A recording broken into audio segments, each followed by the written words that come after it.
Subscribe કરો અમારી news ચેનલને અને બેલ આઇકોન ક્લિક કરવાનું ભૂલતા નહીં. સુરતમાં કતારગામ વિસ્તારમાં ગજેરા સર્કલ પાસે બ્લુ સિટી બસમાં લાગી આગ. ફાયર વિભાગને કોલ મળતા જ ઘટના સ્થળે પહોંચી આગ પર કાબુ મેળવ્યો. ખાલી બસ હોવાના કારણે મોટી દુર્ઘટના ટળી, કોઈ જાનહાનિ નહીં.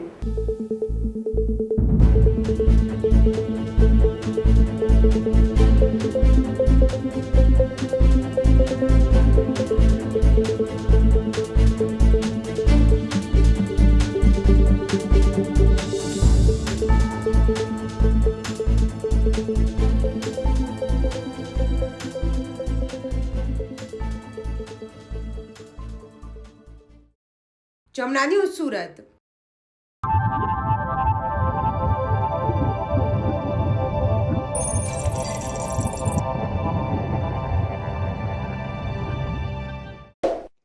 સબસ્ક્રાઇબ કરો અમારી ન્યૂઝ ચેનલને અને બેલ આઇકોન ક્લિક કરવાનું ભૂલતા નહીં.